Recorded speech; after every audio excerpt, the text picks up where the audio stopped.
संदेश 24/7 में आपका स्वागत है। मैं हूं अर्चना मिश्रा। बुलेटिन की शुरुआत में सबसे पहले रुक करते हैं आज की हेडलाइंस पर।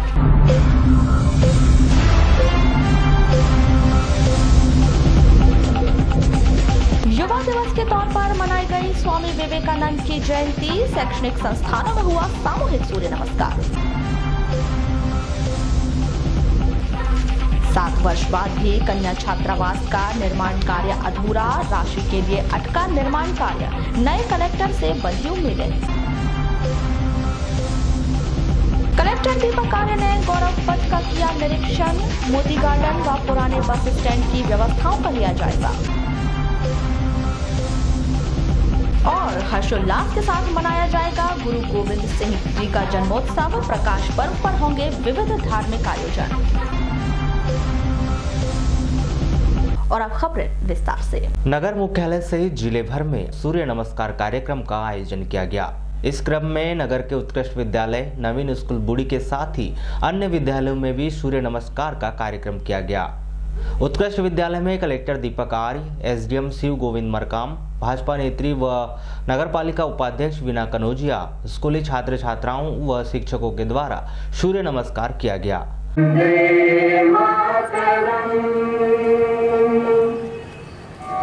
विद्यार्थियों, स्वामी विवेकानंद का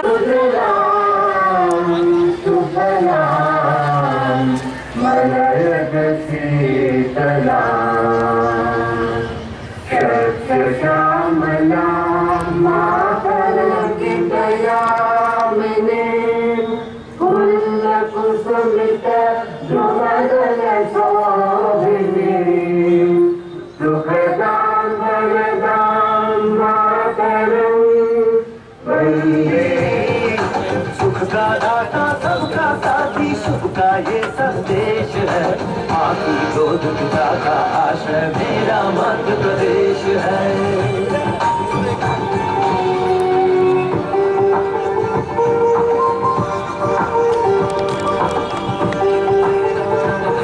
चंबल की कल कल से गूंजित कथा दान बलिदान की। खजुराहो में कथा कला की, चित्रकूट में राम की। का आज कला का पत्थर पर अभिषेक है। अमृत कुंड अमरखंड साथी शुभ का ये संदेश है। माँ की गोद पिता का आश्रय मेरा मध्य प्रदेश है।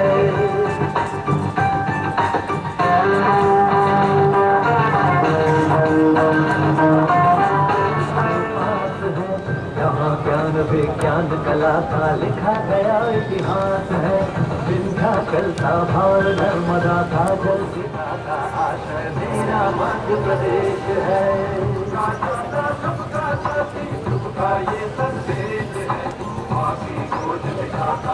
राष्ट्रीय पुरोधा स्वामी विवेकानंद का स्मरण करते हैं और प्रदेश के विद्यालयों में सूर्य नमस्कार को योग पर्व जैसा मनाते हैं। इस महत्वपूर्ण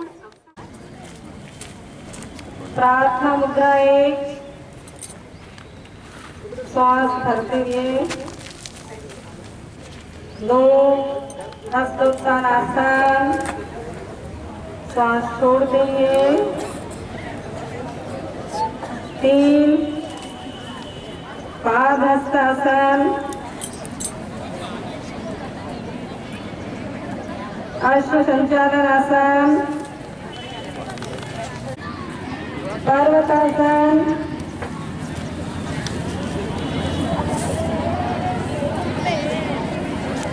अष्टांग नमस्कार। व्यवस्थित कर लें और किसी प्रकार की आवाज में करें और जैसे मंच से आपको निर्देश मिल रहा है उसी का पालन करें। अपने स्थान से हल्का तिरछा हो सकते हैं ताकि व्यवस्था बन सके। अष्टांग नमस्कार।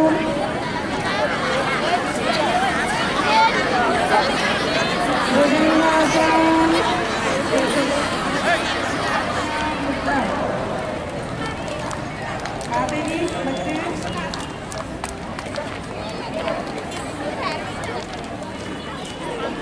अष्टांग नमस्कार।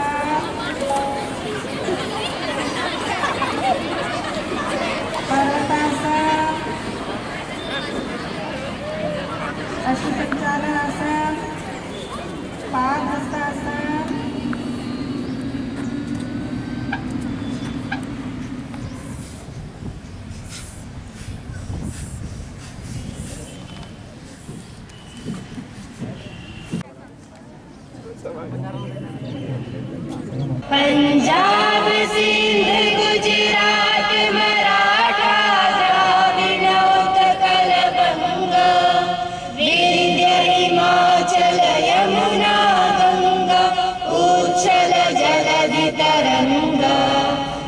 शुभ नामे जागे, तव शुभ आशीष मांगे, गाए तव जय गाथा, जन गण मंगलदायक, जय हे भारत भाग्य विधाता, जय हे जय हे जय हे जय जय। इस मौके पर कलेक्टर दीपक आर्य ने कहा कि छात्रों के स्वास्थ्य के लिए यह बेहद जरूरी है। इसके साथ ही अपनी संस्कृति से जोड़ने के लिए भी आवश्यक है। इसके साथ ही नगर के अन्य विद्यालयों में भी सूर्य नमस्कार का आयोजन किया गया। आप सदैव हर वर्ष इस दिनांक को योग आप सूर्य नमस्कार करते आ रहे हैं। सूर्य नमस्कार के साथ हम लोग योग भी करते हैं। योग दिवस भी मनाया जाता है। बेसिकली आप सभी लोग जानते हैं कि इनका महत्व क्या है। शरीर को स्वस्थ रखने में योगासन का, सूर्य नमस्कार का, सूर्य नमस्कार बेसिकली कुछ नहीं, सूर्य नमस्कार एक सेट है कुछ योगासन का, जो कि एक सेट में अगर आप कर लेते हैं तो ये बोला जाता है कि आपके शरीर की जितनी आवश्यकता होती है वो सारी एक्सरसाइज हम लोग कर लें। उसको विधिवत तरीके से करना उतना ही आवश्यक है। कब आपको सांस लेनी है, कब आपको सांस छोड़नी है, ये बहुत आवश्यक है। तो ज़्यादा समय न लेते हुए मैं शुभकामनाएं आपको देना चाहूँगा कि आप लोग सदैव स्वस्थ रहें, निरोगी रहें और शिक्षा ग्रहण करते रहें विद्यालय में, और अपनी शिक्षा लेकर के उसको शिक्षा को आप अपने रोजगार के साथ में देश के निर्माण में, देश के संचालन में और आगामी जो आपकी आगामी की पीढ़ी होगी उसके निर्माण में ये जो ज्ञान है जो हम सदियों से लेते आए हैं, कोई एक पीढ़ी दूसरी पीढ़ी से दूसरी पीढ़ी तीसरी पीढ़ी तक आता रहे, इस ज्ञान को संवर्धित करें और देश के निर्माण में सहयोग करें। धन्यवाद।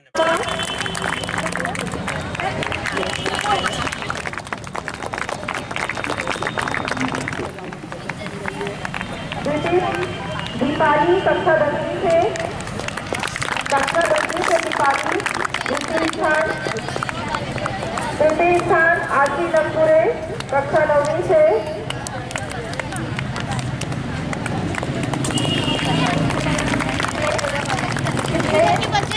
प्रतियोगिता करनी हुई थी जिसमें प्रथम स्थान प्राप्त किया था कक्षा 82 से दो बच्चियां हैं, हिमांशी और प्रियंका। और प्रियंका द्वितीय स्थान से,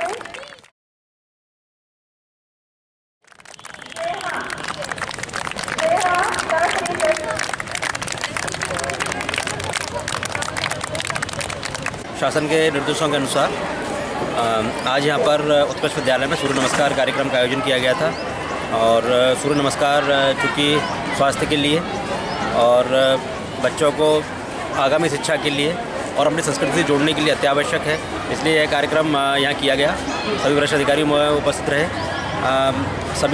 सभी ने मिलकर के अधिकारियों ने, बच्चों ने बड़े उत्साह के साथ सूर्य नमस्कार किया। स्वामी विवेकानंद की जयंती के अवसर पर नगर के पीजी महाविद्यालय में स्थापित विवेकानंद की प्रतिमा पर श्री रामकृष्ण विवेकानंद सेवा समिति के पदाधिकारियों के द्वारा माल्यार्पण किया गया।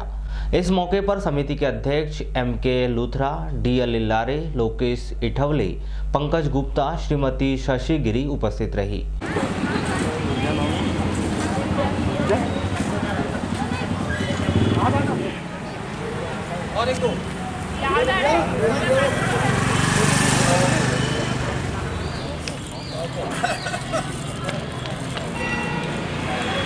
शासन के द्वारा छात्र छात्राओं को अच्छी सुविधा प्रदान करने जन कल्याणकारी योजनाएं चलाई जा रही है, लेकिन उस पर सही क्रियान्वयन नहीं किया जा रहा है, जिससे छात्र छात्राओं को लाभ नहीं मिल पा रहा है।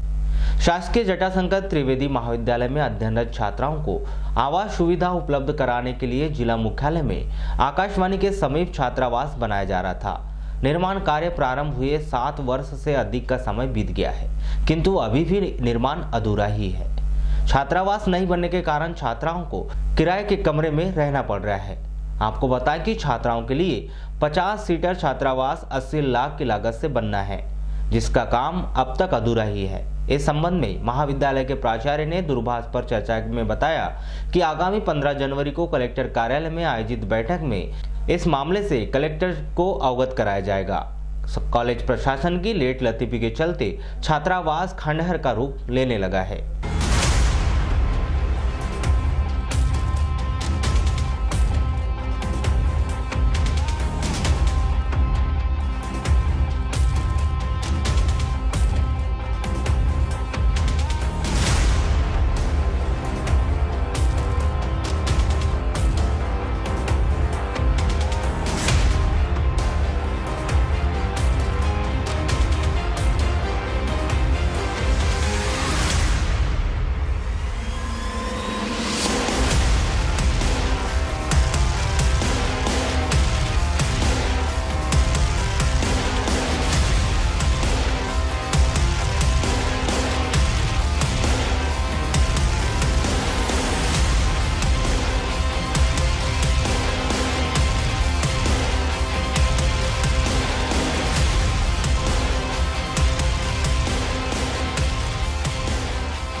जनपद पंचायत बालाघाट के सभागार में शनिवार को किसानों की कर्ज माफी को लेकर सरपंच, सचिव और रोजगार सहायकों की बैठक आयोजित की गई, जिसमें मुख्य रूप से जनपद पंचायत के मुख्य कार्यपालन अधिकारी अरविंद डामोर मौजूद थे, जिन्होंने किसानों के फसल कर्ज माफी को लेकर आवश्यक दिशा निर्देश दिए।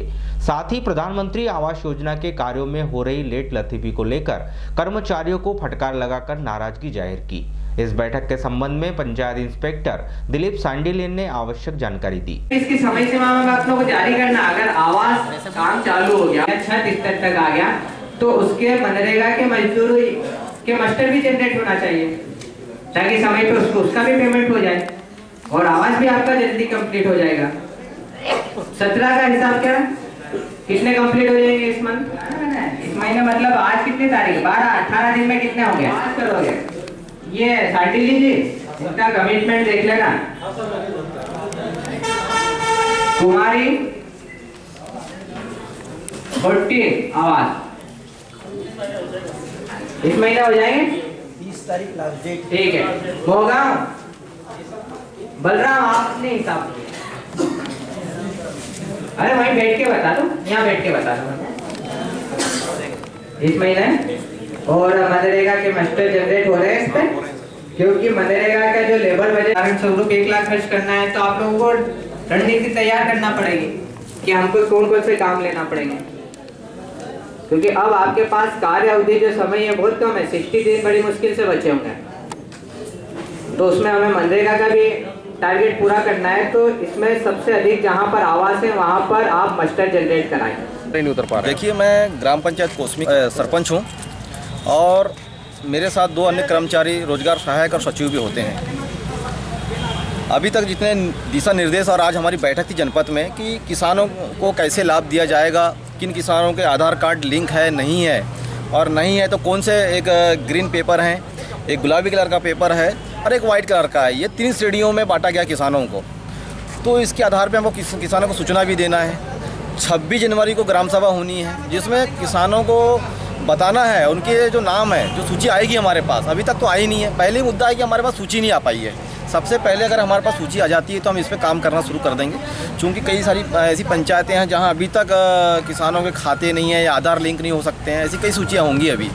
तो हम किसानों का डोर टू डोर जाएंगे, पहले हमारे पास सूची आ जाए, जिससे हम उसको चस्पा करेंगे और लोगों को सूचना देंगे। अभी तक हमको सूची नहीं मिली है, सिर्फ मात्र मार्गदर्शन दिया जा रहा है, दिशा निर्देश दिया जा रहा है। आज जो जनपद पंचायत बालाघाट में बैठक रखी गई है, ये मुख्य रूप से जो मुख्यमंत्री फसल ऋण माफ़ी योजना है, इसके संबंध में विशेष रूप से बुलाई गई थी। और सरपंच साहिबानों को इसलिए बुलाया गया था कि ताकि मुख्यमंत्री फसल ऋण माफ़ी योजना के अंतर्गत जो हमारे अन्नदाता हैं, जो हम किसान हैं, जो इस श्रेणी में आ रहे हैं, उनको आप बतला भी सकें, अधिक से अधिक प्रचार प्रसार हो। अभी माननीय कलेक्टर साहब ने जिला पंचायत के सभागार में बैठक भी ली थी। माननीय सीओ साहब जिला पंचायत और अन्य पदों के भी सीओ थे, और सारे फील्ड का जो अमला था हम लोगों का वो उपस्थित था। और आज इसलिए था कि 15 तारीख से लेकर 15 जनवरी से लेकर 25 जनवरी के बीच में ये सूचियाँ प्रकाशित हो रही हैं और इनके आवेदन हमें ग्राम पंचायत स्तर पर प्राप्त करना है और उनकी जो आधार सीडिंग के आधार पर सूचियाँ प्रस्तावित करके शासन को पुनः वापस। केवल फसल ऋण माफ़ी योजना है और जो फसल के लिए जो अप्रैल 2007 से 31/3/2018 तक के ऐसे किसान उस सूची में आएंगे जिन्होंने ऋण लिया फसल के लिए। ऐसे लोगों का 2 लाख रुपए तक का ऋण माफ़ करने के लिए गवर्नमेंट ने ये योजना चलाई है। नगर के सौंदर्यीकरण को लेकर कलेक्टर दीपक आर्य के द्वारा सकारात्मक प्रयास किए जा रहे हैं। इसी कड़ी में शनिवार को कलेक्टर श्री आर्य ने प्रशासनिक टीम के साथ गौरव पथ का निरीक्षण किया और संबंधित अधिकारियों को आवश्यक दिशा निर्देश दिए। इस दौरान एसडीएम केशी बोपचे, नगरपालिका सीएमओ गजानन नाफड़े सहित अन्य अधिकारी मौजूद रहे। इसके बाद उन्होंने मोती गार्डन सहित पुराने बस स्टैंड की व्यवस्थाओं का जायजा लिया।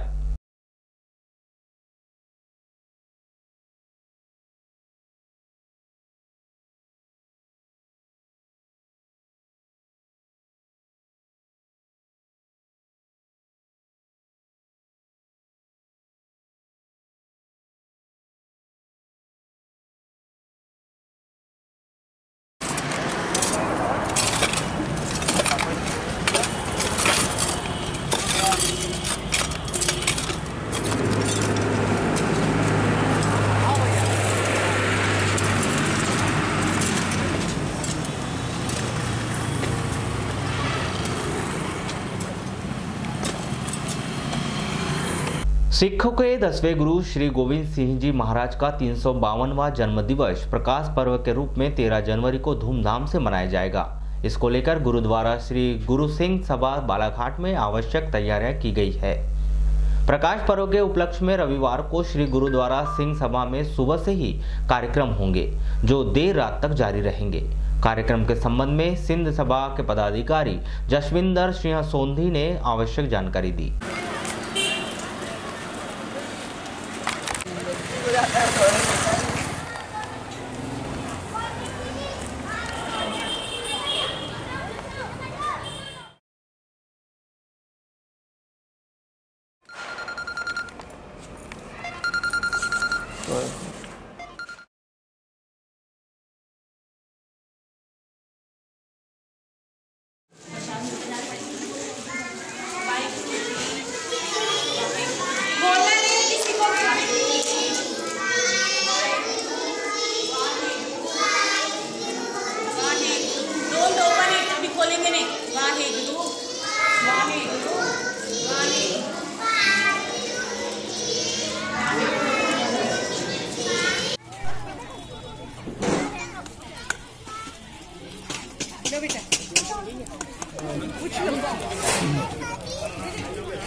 हमारा जो कल का प्रोग्राम है पूरे संसार में हमारे जो 10वें गुरु हैं गुरु गोविंद सिंह महाराज जी, उनका जन्म दिवस बड़े धूमधाम के साथ मनाया जाएगा।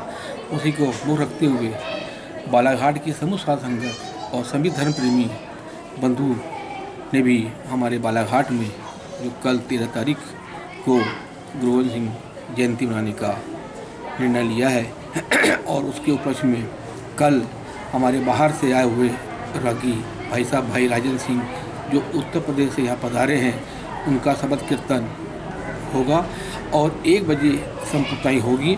संप्रदाय के उपरांत गुरु का अटूट लंगर की सेवा भी की गई है हमारा, जिसमें इस गुरुद्वारे में जो भी धर्म के लोग यहाँ आते हैं, हमारे धर्म की परंपरा ये है कि हम गुरुद्वारे के अंदर जब भी जाते हैं तो सर ढाक के जाना पड़ता है और ये हमारी एक परंपरा है कि गुरु के पास जब भी जाओ तो आप सर ढाक के जाओ और सिर झुका के जाओ, उसी को मुँह रखते हुए। शासकीय उच्चतर माध्यमिक शाला रजेगांव में additional SP Naxal cell Sandesh Jain, central bank assistant manager Tej Kiran, Kiranapur TI Ajay Soni, पर्यावरण संरक्षण प्रेमी पन्नालाल नागपुरे और सामाजिक कार्यकर्ता हितेश अजीत ने संवाद कार्यक्रम के तहत स्कूल पहुंचकर बच्चों को सफलता के टिप्स दिए। जीवन में कैसे सफलता पाएं, इस बारे में बच्चों को मोटिवेट किया। अपनी जिंदगी के अनुभव बांटे और जीवन को सफल बनाने के लिए प्रेरित किया। आइए देखते हैं इस अनुपम पहल के संपादित अंश। मैं भी आप लोगों की जैसे सरकारी स्कूल से पढ़ा हूँ, है ना, और बहुत सारे IAS IPS सब सरकारी स्कूल से ही पढ़ के निकलते हैं और ऐसे ही पृष्ठभूमि से पढ़ के निकलते हैं। कई बार बच्चों के मन में ये रहता है कि बहुत अच्छे स्कूल से पढ़ने से वाले ही लोग अच्छे पदों में पहुँचते हैं, ऐसा नहीं है, है ना। कोर्स तो सेम ही रहता है ना। पढ़ना हमको है और किसी चीज़ में सफलता के दो फंडे होते हैं कि दो लॉजिक है। या तो बच्चा इंटेलिजेंस होगा, बहुत ज़्यादा बुद्धिमान होगा, या बहुत ज़्यादा हार्ड वर्किंग होगा। जो बुद्धिमान नहीं होता उसको हार्ड वर्किंग होना पड़ेगा।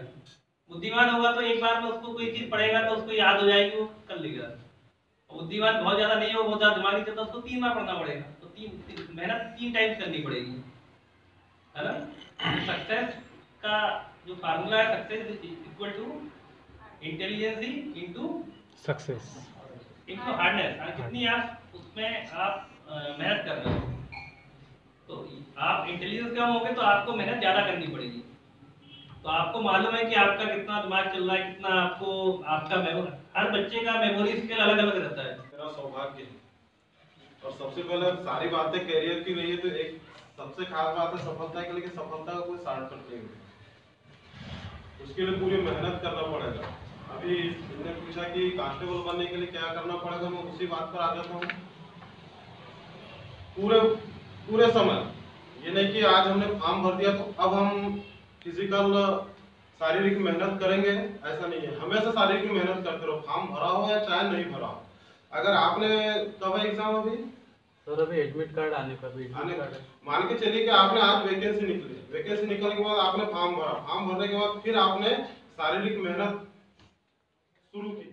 जिला मुख्यालय सहित पूरे प्रदेश में बच्चों को खसरा एवं रूबेला नामक जानलेवा बीमारी से बचाने के लिए स्वास्थ्य विभाग द्वारा 15 जनवरी से टीकाकरण अभियान शुरू किया जाएगा, जिसकी तमाम जानकारी देने के लिए शनिवार को होटल शीतल पैलेस में एक मीडिया कार्यशाला का आयोजन किया गया, जिसमें जिला स्वास्थ्य एवं चिकित्सा विभाग के वरिष्ठ पदाधिकारियों द्वारा खसरा और रूबेला दोनों बीमारियों की विस्तृत जानकारियां देते हुए बीमारियों से बचाव के लिए 9 माह से लेकर 15 वर्ष तक के बच्चों को खसरा और रूबेला का टीका लगाने की बात कही। प्राप्त जानकारी के अनुसार जिले में टीकाकरण का यह अभियान 3 चरणों में चलाकर पूरा किया जाएगा, जिसका पहला चरण स्कूल में, दूसरा चरण आंगनवाड़ी केंद्रों में और तीसरा चरण दस्तक अभियान कर पूरा किए जाने की बात स्वास्थ्य विभाग द्वारा कही जा रही है। विभाग से मिली जानकारी के अनुसार इसके पहले चरण में जिले के 3493 स्कूलों के माध्यम से वहां पढ़ने वाले लगभग 3,06,766 बच्चों को यह टीके लगाए जाएंगे,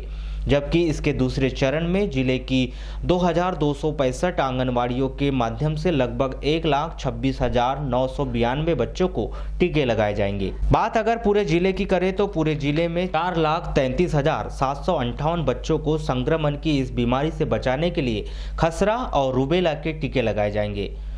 होटल शीतल पैलेस में आयोजित इस मीडिया कार्यशाला को संबोधित करते हुए सिविल सर्जन AK जैन ने बताया कि इस अभियान को सफल बनाने के लिए टेक्निकल और अनटेक्निकल 4 लोगों की एक टीम बनाई गई है और टीम के माध्यम से इस अभियान को पूरा कर बच्चों को रोगों से बचाया जाएगा। आप सब लोगों ने देखा है और आप सब लोगों के सहयोग से हम पोलियो बहुत सफलतापूर्वक करते आए हैं। हमारा जिला हमेशा पोलियो के कार्यक्रम में बहुत अग्रणी रहा है और ये पोलियो से भी बहुत बड़ा काम हमारे ऊपर है। इस समय पोलियो में क्या था कि हम दवा पिलाते थे, लेकिन अब हमें जो है इंजेक्शन लगाना है। तो निश्चित रूप से 2 बूंद दवा पिलाने और इंजेक्शन लगाने में टीम का भी फर्क पड़ेगा, समय का भी फर्क पड़ेगा। जो बच्चे हैं, जो हितग्राही हैं, उनका भी समय लगेगा। उनके कपड़े को वो किया, साफ किया, फिर इंजेक्शन लगाया, फिर 2 मिनट वो रुके। तो एक पल्स पोलियो में जो पोलियो दवा पिलाने की जो व्यवस्था थी उसके तुलना में ये इसमें थोड़ा समय अधिक लगेगा। वैक्सीनेटर को भी इंजेक्शन लगाने की टेक्निक से उसको ध्यान देना पड़ेगा। और आप सब जानते हैं कि अगर टीका इंजेक्शन के रूप में लगता है तो उसके कुछ थोड़ा सा समय बच्चे को तकलीफ तो ज़रूर होती है। 1-8 मिनट के लिए थोड़ा दर्द भी होगा, थोड़ा किसी बच्चे को कभी कभी थोड़ा सा कुछ हाइपर सेंसिटिव बच्चे होते हैं तो उनको कुछ थोड़ा सा ज़्यादा दर्द भी महसूस हो सकता है, कुछ को कुछ और समस्याएं भी आ सकती हैं, तो उनको ऑब्जर्वेशन भी करना पड़ेगा। तो इसकी वजह से ये पल्स पोलियो की तुलना में ये हमारा काफ़ी बड़ा कार्यक्रम हो गया है।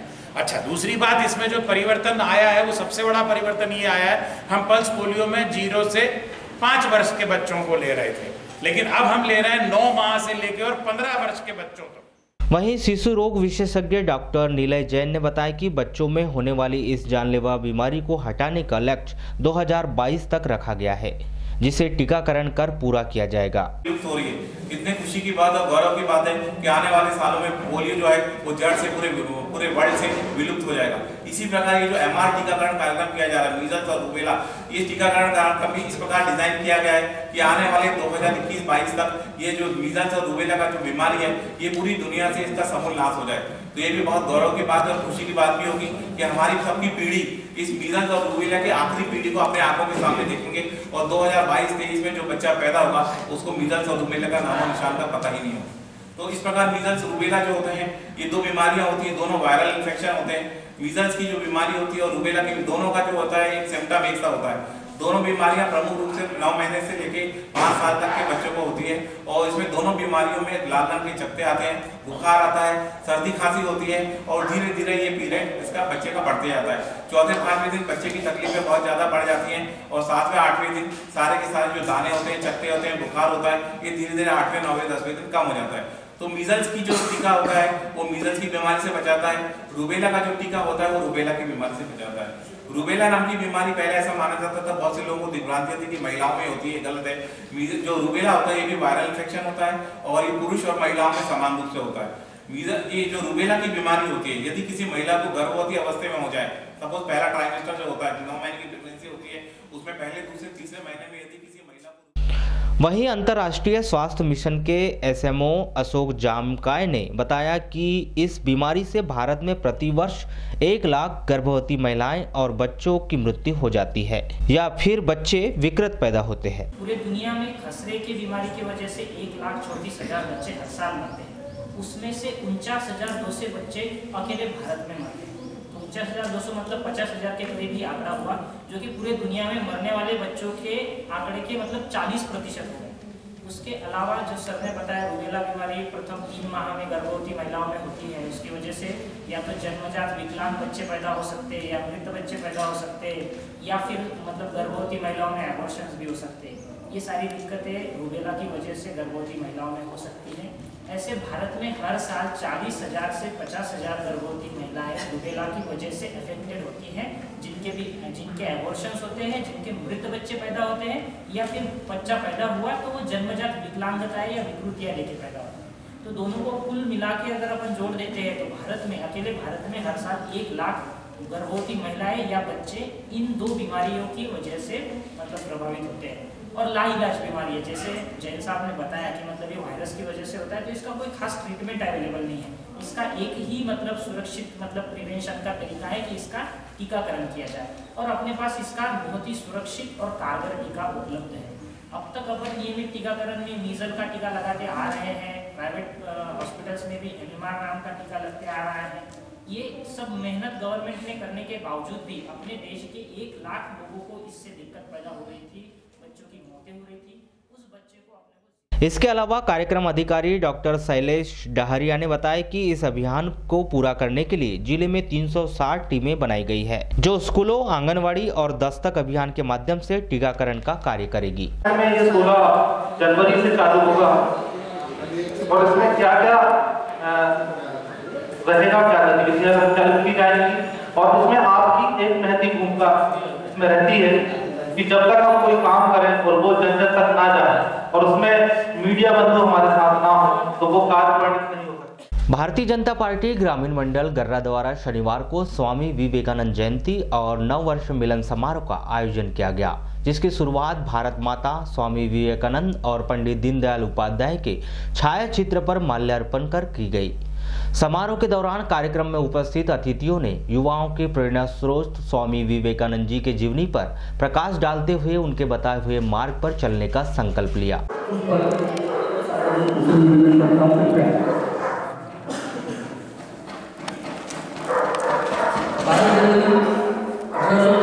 उनका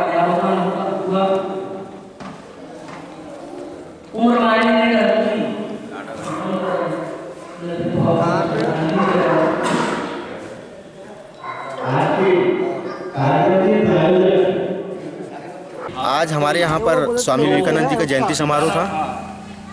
उस कार्यक्रम को आज आयोजित किया गया था। साथ ही में नववर्ष मिलन समारोह कार्यक्रम सर्वप्रथम यहाँ पर भारत माता के छायाचित्र में दीप प्रज्वलित कर पूजा अर्चन किया गया।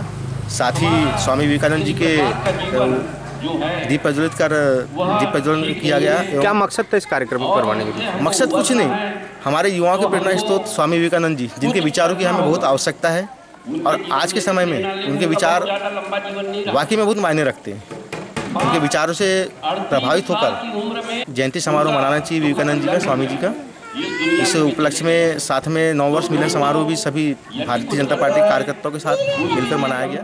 नगर के गोंदिया रोड स्थित निजी होटल में क्षत्रिय मराठा कलार समाज की जिला इकाई की आवश्यक बैठक आहूत की गई, जिसमें संगठन के जिला अध्यक्ष राकेश सेवईवार ने बताया कि नगर के उत्कृष्ट विद्यालय मैदान में 25 फरवरी को सामूहिक विवाह एवं सर्व जातीय सम्मान समारोह का आयोजन किया गया है, जिसमें शामिल होने वाले जोड़ों को मध्य प्रदेश मुख्यमंत्री कन्यादान विवाह योजना के तहत 51,000 रुपए की राशि प्रदान की जाएगी। क्षत्रिय मराठा कलार समाज और कलार समाज के तत्वावधान में मुख्यमंत्री कन्यादान योजना 2019 25 फरवरी 2019 को हमने रखा है, क्योंकि हमारा जो कार्यक्रम होता था वो 24 अप्रैल को होता था। आचार संहिता लग जाएगी लोकसभा की, इसलिए हमने उसको 25 फरवरी कर दिया गया है। इसमें हमारे को लगभग 200 जोड़े का लक्ष्य हम लोगों ने यहाँ पे रखा हुआ है। और हर बार हमारे समाज की और सर्व जाति समाज की शादी हम लोग रात में करते थे, तो हम इसको इस बार दिन में कर रहे हैं। और हमारा जो निःशुल्क 1 लाख रुपए का इनाम रहता था वो भी इसमें रहेगा, और जो अच्छे से अच्छी व्यवस्था सर्व समाज के लिए रहेंगी वो हम लोग करने के लिए यहाँ पे प्रयास कर रहे हैं।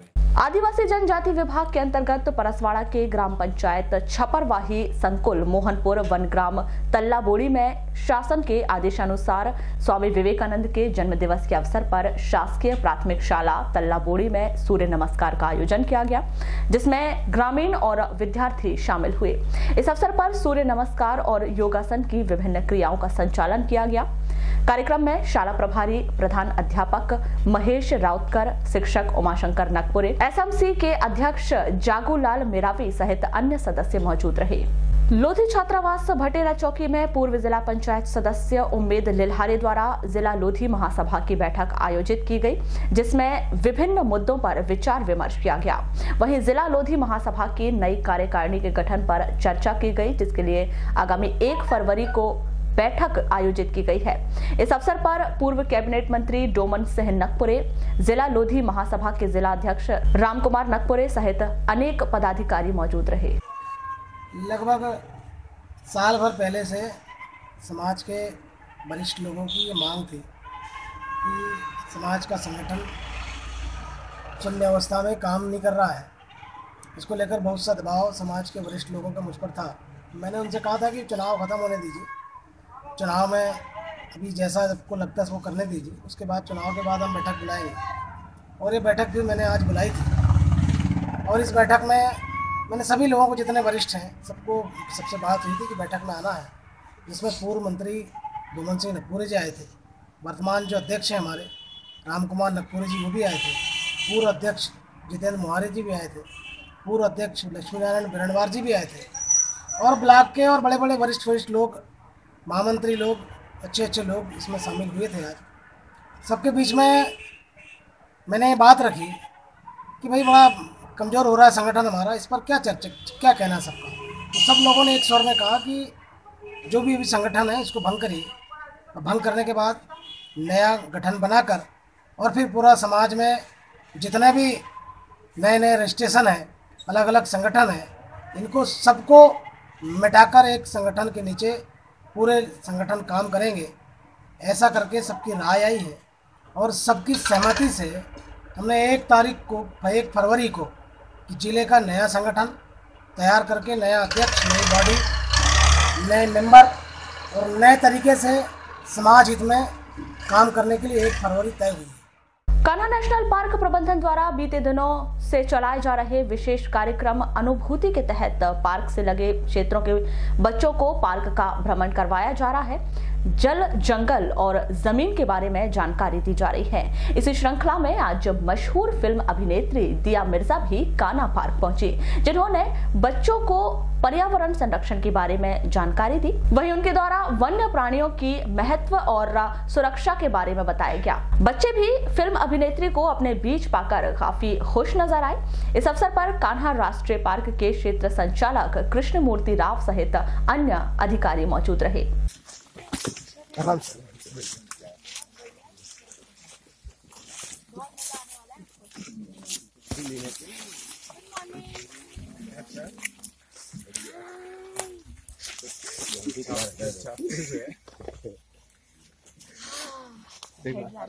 गाड़ी में हम लोग आपकी गाइड कौन है? बहुत इम्पोर्टेंट।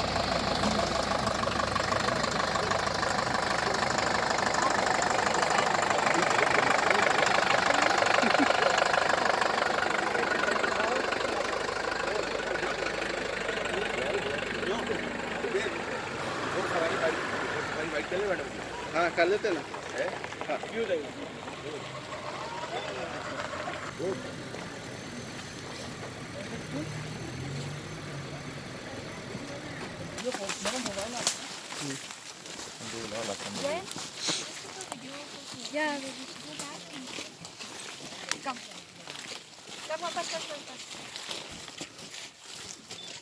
एक बार और जंगल क्लास दिखा दो सबको।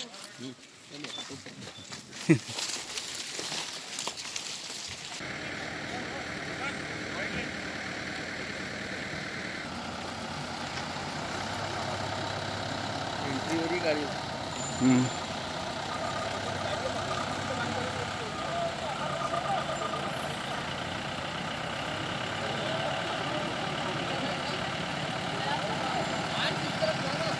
प्रॉपर है, उसके लिए भी DI इनिशिएट करेंगे। बिल्कुल सर, मतलब यूएन एनवायरनमेंट की गुडविल एम्बेसडर के रूप में और मतलब wild life trust of India के एम्बेसडर के रूप में साल भर में मेरे प्रयास ये नहीं है। आपने शायद नहीं देखा होगा, लेकिन लास्ट ईयर हमने एक वाइल्ड एंथम बनाया था देश के लिए, जो हमने इंडिपेंडेंस डे के दिन रिलीज किया था। उसका नाम था मेरी देश की ज़मीन। देखते हैं, ये प्रोग्राम हमारा 3 साल से चल रहा है और वन क्षेत्र के आसपास रहने वाले जो स्कूली बच्चे हैं उनमें शुरू किया गया है कि अवेयरनेस के लिए। और देखने में आ रहा है कि इन बच्चों में बहुत वन और वन्य प्राणियों के प्रति लगाव हुआ है और कई कंजर्वेशन के ऐसे उदाहरण सामने आए हैं जहां बच्चों ने आगे रह के चीज़ों को रोका है और बड़ों को समझाया है। और ये देखने में आया है कि बच्चों का, जो हम बच्चे ज़रूर समझते हैं, लेकिन इनका पीयर प्रेशर जब गाँव वालों पर और ये पड़ता है तो उसका बड़े अच्छे परिणाम आ रहे हैं। इस तरह के मूवमेंट को और भी आगे ले जाएंगे स्टेट में। ये हमारा सतत 3रे वर्ष चल रहा है और हम हर वर्ष इसको 15 दिसंबर से 15 जनवरी तक करेंगे। और उसके अलावा हमने इस साल ये निर्णय लिया है कि बीच में अगर कोई और डिवीज़न चाहता है कि वो विशेष अनुभूति कैंप साल में कभी भी आयोजित करना चाहता है तो हम उनको विशेष अनुभूति कैंप करने की भी अनुमति देते हैं। आप जो कान्हा टाइगर रिजर्व में जो अनुभूति कार्यक्रम हमारा जो बफर जोन में जितने स्कूल्स हैं उन बच्चों को हम प्रतिवर्ष करवाते हैं। इसी प्रकार इस वर्ष भी प्रति रेंज में हम लोग 150 बच्चों का प्रति रेंज करवाया है। इसका प्रमुख उद्देश्य है जो बच्चे हैं उनको वन्य प्राणी के संरक्षण के संबंध में जागरूक करना है, इस कान्हा पार्क के साथ उनको जुड़ाना है, जोड़ने का एक काम करना है। इसी उद्देश्य से हम अनुभूति कार्यक्रम करवाते हैं। अभी तक ये देखने में आता था कि जो कान्हा नेशनल पार्क है इसके आजू बाजू जो बच्चे रहते हैं इनके लिए कान्हा नेशनल पार्क एक अनछुई चीज़ थी। इन्होंने कान्हा के बारे में सुना तो था, लेकिन अंदर क्या होता है, पर्यटक किस लिए जाते हैं, क्या देखते हैं, इन बच्चों के लिए एक दूर की बात थी। तो मैं कान्हा नेशनल पार्क का धन्यवाद अदा करना चाहूँगा कि एक अनुभूति कार्यक्रम के माध्यम से इन्होंने आसपास के ग्रामीण बच्चों को कान्हा नेशनल पार्क क्या है, कैसा है, क्यों है और वाइल्ड लाइफ क्यों ज़रूरी है, इसके बारे में एक छोटी छोटी सी चीज़ों के बारे में जानकारी दी है। निश्चित तौर पर ये इन जंगलों के संरक्षण के लिए आसपास के इन बच्चों को पहरादार बनाएगा। बिरसा के मंडई चांदनी चौक में पिछले माह विद्युत खंभे से विद्युत करंट लगने से नीचे गिरने से घायल युवक फूल सिंह मरकाम चुचरुकपुर निवासी की मौत हो गई। पिछले 1 माह से इस युवक का इलाज नागपुर में किया जा रहा था, लेकिन उसे बचाया नहीं जा सका।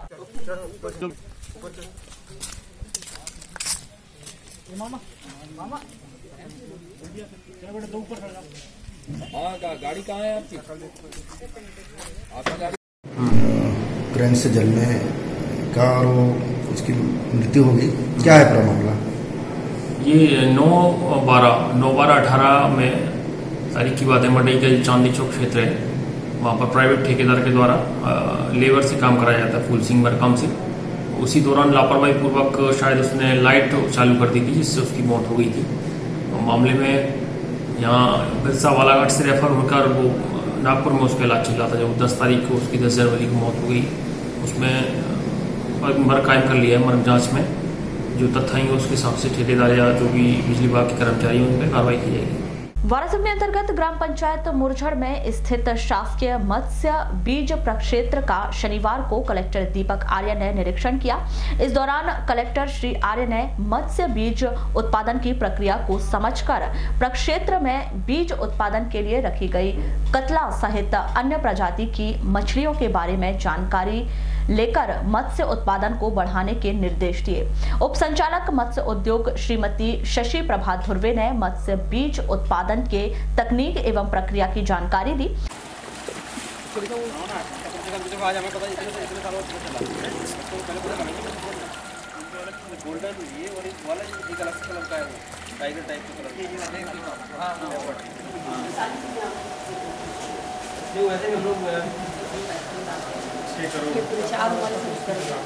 इसके बाद कलेक्टर श्री आर्य मत्स्य प्रक्षेत्र में मछुआरों की जारी मत्स्य पालक प्रशिक्षण कार्यक्रम में शामिल हुए, जहां उन्होंने मछुआरों के हित की बात कही।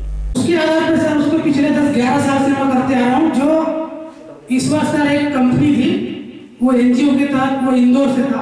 1010 धरता था, 16 कुंटल, वो 2000 के रेट में अभी 8 दिन पहले उठा लिए घर से। उन्हें टेस्ट किया पहले सैंपल, वो सर केमिकल उसमें 1.5% आया 1010 में, वो 2000 के भाव से घर से उठा लिए सर। उसको सेवा सहकारी समिति में नहीं लिया, एक फायदा ये मिला। दूसरी बात सर, दलहनी फसल में मेरे पास उड़द भी है, गेहूं भी है, चना भी है सर। मेरे को जितना आवश्यकता है सर वो बराबर बिल्कुल घर से ही ले लेता हूँ।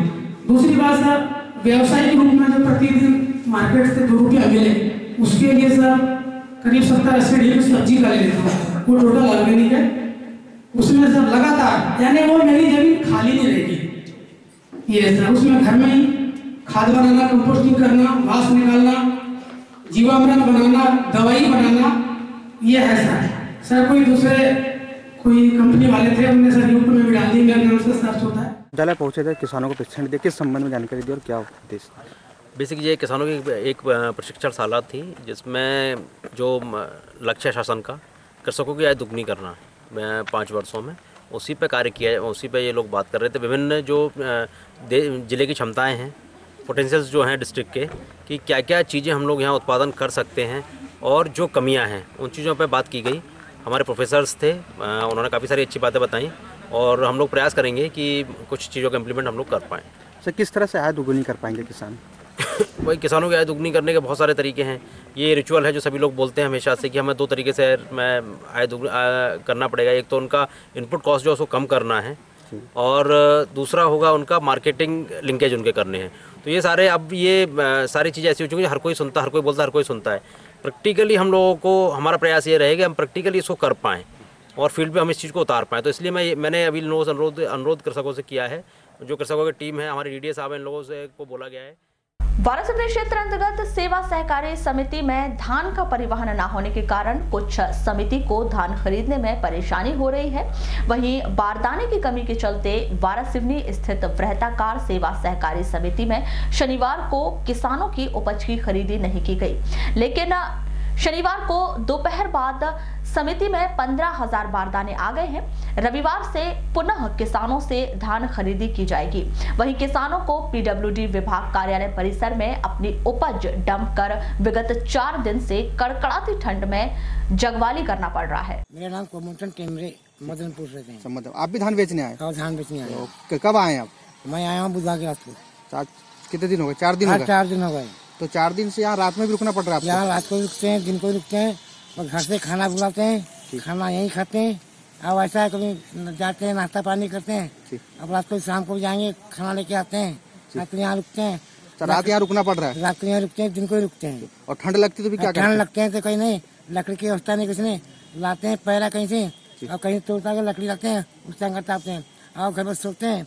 अब ऐसा है कोई कुछ अपने कर लेंगे ना, देखने के जगना ही पड़ता है। राम रतन जी से। कहाँ रहते हैं आप? बदल। कब से धान लेके आए यहाँ पे स्वच्छता सोसाइटी? 4 दिन हो गए। 4 दिन हो गए आपको? तो अब तक खरीद काटा हुआ है कि नहीं? नहीं, काटा नहीं हुआ। कल थोड़ा सा हुआ, करीब 1000 कट्टी का। आज नहीं हुआ? नहीं, कुछ भी काटा नहीं हुआ? क्यों नहीं हुआ काटा? यही बारदाने। सब बारदाने नहीं थे क्या? नहीं। तो बारदाने आ गए? हाँ, आ गए। तो बारदाने कब से, कल से काटा होगा? हाँ, कल से काटा हो जाएगा बारदाना। अब बोल रहे थे शाम को दे देंगे कट्टी, रात में पलटी कर लोगे कैसे? जी जी। मैं दिनेश कुमार परियार, सहायक प्रबंधक और धान खरीदी प्रभारी व्रताकार सहकारी समिति वारासूनी। अब तक कितने किसानों से खरीदी हो चुकी है और कब से खरीदी बंद है? हमारे यहाँ खरीदी बंद वाली की स्थिति निर्मित नहीं हुई। बारदाने का कल थोड़ा सा अभाव हो गया था, आज हमारे पास बारदाना पहुंच गया। अभी तक हमारे पास यहाँ पे 780 किसानों ने पंजीयन कराया था, जिसमें से 413 किसानों ने अपनी उपज अभी तक बेची जा चुकी है। और अभी तक हमने 15,370 कुंटल खरीदी कर ली है, जिसमें से 8,680 कुंटल परिवहन भी हो गया है। 6,690 कुंटल अभी हमारे पास यहाँ पे बचत बचा हुआ है। इस संबंध में कलेक्टर दीपक आर्य ने बताया कि केंद्र में किसानों के विलंब से पहुंचने की वजह से दिक्कतें आ रही हैं। परिवहन की समस्या ये है कि परिवहन अगर आप तुलनात्मक रूप से देखेंगे तो गत वर्षों की तुलना में हम लोग ऑलमोस्ट 1.5 गुना परिवहन हम प्रतिदिन कर रहे हैं। पहले का हमारा मैक्सिमम था, मैं रिजल्ट देख रहा था आपके पुराने की 6,000 के आसपास परिवहन ज़्यादा था। आजकल हम 9 से 8,000 से 9,000, कल भी हम 9,000 किया, उससे पहले 8,000 किया, उससे पहले 10,000 किया। तो इतना परिवहन हम लोग कर रहे हैं। लेकिन हुआ क्या है कि शुरुआती दौर में किसान चूँकि नहीं आ पाए थे, इस कारण से हमारे पास एकदम से तेजी किसानों की आवक हमारी 15,000 टन के आसपास अभी प्रतिदिन की आवक है। इस कारण से थोड़ा गैप आ रहा है, लेकिन हम लोग प्रतिदिन गाड़ियाँ बढ़ा रहे हैं, लेबर बढ़ा रहे हैं और हम लोग प्रयास कर रहे हैं कि इसको कर पाएँ। सर, ऋण माफ़ी को लेकर सर किसान भ्रमित है सर। 31 मार्च 2018 और फिर 12 दिसंबर जो किया गया, इसमें किस तरह से मापदंड रहेंगे? भ्रमित होने वाला उसमें कोई मुद्दा नहीं है। 31 मार्च एक डेट है जहाँ तक कि किया जाएगा। 12 मार्च वो डेट ली गई जब तक कि यदि किसी ने, वो जो कृषक है जिन्होंने ऋण वापसी कर दिया है, उस समय तक लिए गए ऋण की यदि किसी ने वापस कर दिया है तो उसका ऋण माफ कर दिया जाए। नगर के दादाबाड़ी जैन उच्चतर माध्यमिक विद्यालय में शनिवार को शालेय वार्षिक उत्सव का आयोजन किया गया, जिसमें प्रमुख अतिथि के तौर पर अतिरिक्त पुलिस अधीक्षक नक्सल cell Sandesh Jain, PG college के प्राचार्य प्रवीण श्रीवास्तव, अभय सेठिया, ज्ञानचंद बाफना, महेंद्र सुराना, स्कूल की प्राचार्य अलका चौधरी सहित अन्य पदाधिकारी एवं स्कूल स्टाफ मौजूद रहा। छात्रों को संबोधित करते हुए नक्सल सेल के अतिरिक्त पुलिस अधीक्षक ने कहा कि यह आयोजन काफी सराहनीय है। शिक्षा के साथ साथ अन्य विधाएं भी बच्चों के शैक्षणिक स्तर में सुधार करती है। हम तो यही चाहते हैं कि इस स्कूल के बच्चे प्रदेश की मेरिट सूची में अपना स्थान बनाएं। इस कार्यक्रम के दौरान समस्त अतिथियों ने छात्रों द्वारा लगाई गई विज्ञान प्रदर्शनी का अवलोकन कर छात्रों के प्रयास की सराहना की। वहीं छात्रों के द्वारा फ्लावर डेकोरेशन सहित रंगोली में अपनी प्रतिभा का प्रदर्शन किया गया। वहीं इस वार्षिक उत्सव के तहत सांस्कृतिक कार्यक्रम का आयोजन भी किया गया, जिसमें मंच के माध्यम से छात्र छात्राओं ने मनमोहक प्रस्तुतियां दी। साथ ही मैं देख रहा हूँ कि कल्चर एक्टिविटी में भी बच्चे जितना बढ़ चढ़ के हिस्सा ले रहे हैं, अलग अलग ड्रेसेस में मुझे बच्चे दिखाई दे रहे हैं। तो क्योंकि विदाउट कल्चर एक्टिविटी या फिजिकल एक्टिविटीज़ के या किसी भी अच्छे विद्यार्थी का निर्माण नहीं हो सकता, ऐसा मेरा मानना है।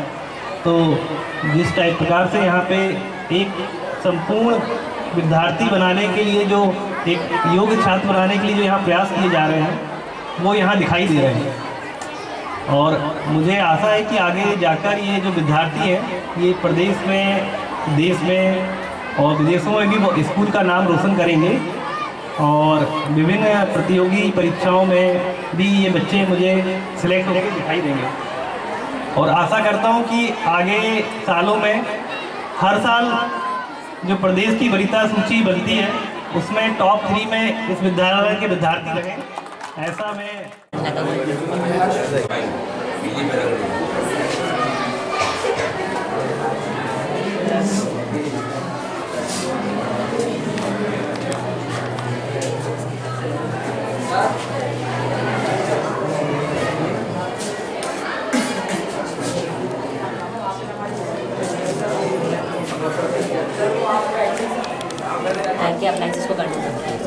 फर्स्ट में याना रेडी लगता है। सिंदूर लाल चढ़ायो अच्छा गजमुख को, धूंधिल लाल विराजे सुत गौरी हर को, हाथ लिए गुड़ लड्डू साई सुरवर को, महिमा कहे न जाए लागत हूँ पद को।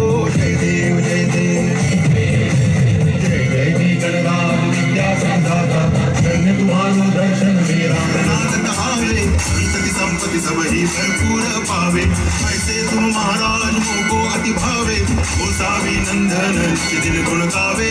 जय देव जय देव जय जय जी गणराज विद्या संदाता, धन्य तुम्हारो दर्शन मेरा बनता। जय देव जय देव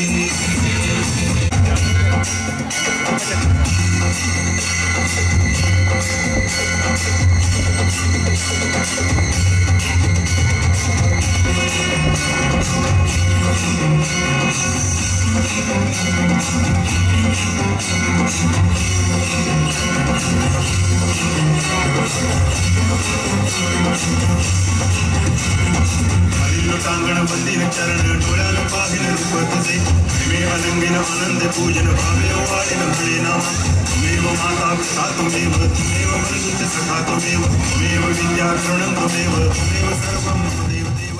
महिला बाल विकास परियोजना वारासिवनी के अंतर्गत आने वाले ग्राम कायदी की आंगनबाड़ी केंद्रों की आंगनबाड़ी कार्यकर्ताओं ने यहां के शासकीय हाई स्कूल में राष्ट्रीय युवा दिवस के अवसर पर एनीमिया एवं किशोरी शिक्षा आहार पोषण कार्यक्रम के तहत कार्यशाला का आयोजन किया। शिक्षण संस्थान की छात्राएं किशोरी बालिकाओं को पोषण के संबंध में जानकारी दी गई। उनके वृद्धि विकास के लिए पोषण की महत्वता के बारे में, रक्त अल्पता के दुष्परिणाम और उनसे बचाव के लिए आयरन एवं विटामिन युक्त भोजन के बारे में अवगत कराया गया। किशोरी बालिका स्वस्थ तो हमारा गांव भी स्वस्थ और हमारा देश भी स्वस्थ। इसलिए किशोरी बालिका को अगर अपने आप को मजबूत बनाना है तो उसको अपने खान पान पे विशेष ध्यान देना होगा। काहे में ध्यान देना होगा?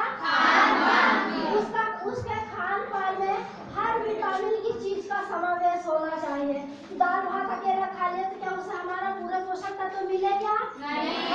नहीं मिले। जब तक कि हमको पूरे पोषक तत्व नहीं मिलेंगे तब तक कि हम स्वस्थ होंगे क्या? नहीं होंगे। हमने एक बार सबसे खाने के साथ में सलाद भी होना चाहिए, दाल चावल सब्जी रोटी, है ना। तो आइए अब हम पूरी चीज का थोड़ा के लिए 8-9-10 ग्राम ब्लड चाहिए। 12 के ऊपर से हमारा ब्लड अगर 12 से मेरा नाम प्रेरणा भारद्वाज है। उन्होंने बताया कि हमें भोजन में जिनमें विटामिन होते हैं वैसे भोजन करना चाहिए और पत्तेदार सब्जियां ज़्यादा खानी चाहिए जिससे हमको अच्छा पोषण मिले और बहुत से ऐसे खाद्य पदार्थ बताएं जिससे हमें विटामिन मिलता है। ऐसे पदार्थों का हमें सेवन करना चाहिए। क्या आप सेवन करते हैं सब चीज़ का? नहीं करते, पर आज से करेंगे। एनीमिया एवं किशोरी शिक्षा आहार पोषण के उपलक्ष्य में क्या क्या जानकारी दी गई है बच्चों को? इसमें पोषक तत्वों से युक्त पदार्थ भोजन का सेवन करना, जिनमें आयरन, कैल्शियम, प्रोटीन, वसा सारी चीज़ें होना चाहिए, ये बताया गया है इन लोगों को। अंकुरित अनाज के बारे में बताया गया, आयरन के बारे में बताया गया, जानकारी इनको दी। मध्य प्रदेश विधानसभा उपाध्यक्ष बनने के बाद लांजी विधायक सुश्री हिना कावरे का अपने क्षेत्र में आगमन हुआ, जहां उनके समर्थकों के द्वारा पूरे जोशो खरोश से अभिनंदन किया गया। समर्थकों में काफी उत्साह का माहौल देखा गया। आपको बता दें कि गोंदिया से आते समय रजेगांव, किरनापुर और लांजी में सुश्री हिना कावरे का भव्य स्वागत किया गया। आइए देखते हैं कुछ झलकियां।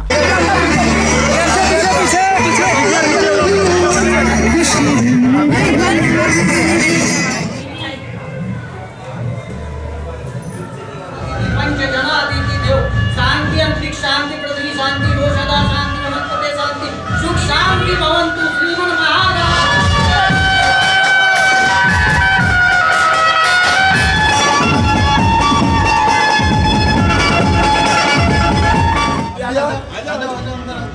चलो बहुत बहुत धन्यवाद सब जी।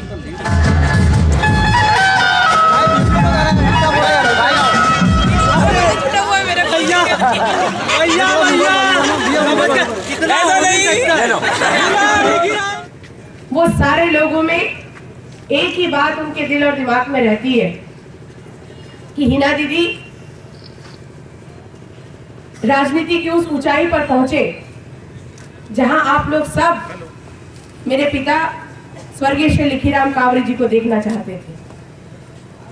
आज जब मैं आप लोगों से मिलती हूँ तब हर बार मुझे इस बात का एहसास रहता है कि राजनीति में कदम रखने का एकमात्र उद्देश्य मेरे पिता के अधूरे काम को पूरा करना है, हमारे लोगों की भावनाओं पर खरा उतरना है।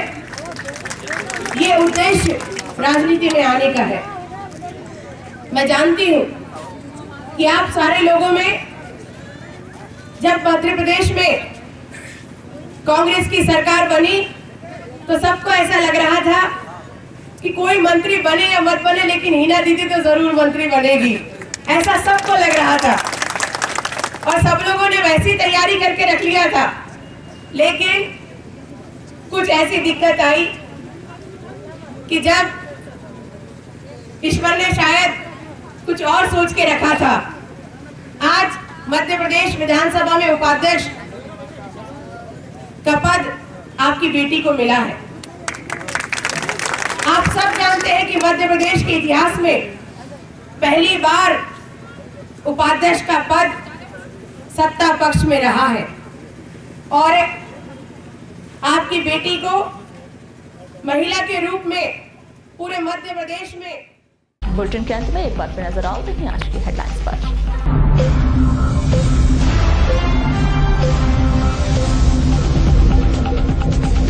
युवा दिवस के तौर पर मनाई गई स्वामी विवेकानंद की जयंती। शैक्षणिक संस्थानों में हुआ सामूहिक सूर्य नमस्कार। 7 वर्ष बाद भी कन्या छात्रावास का निर्माण कार्य अधूरा, राशि के लिए अटका निर्माण कार्य। नए कलेक्टर से बंधी उम्मीदें। कलेक्टर दीपक आर्य ने गौरव पथ का किया निरीक्षण। मोती गार्डन व पुराने बस स्टैंड की व्यवस्थाओं का लिया जायजा और हर्षोल्लास के साथ मनाया जाएगा गुरु गोविंद सिंह जी का जन्मोत्सव। प्रकाश पर्व पर होंगे विविध धार्मिक आयोजन। तो ये थी अब तक की खास खबरें। अगले न्यूज बुलेटिन के साथ फिर मुलाकात होगी, तब तक के लिए नमस्कार।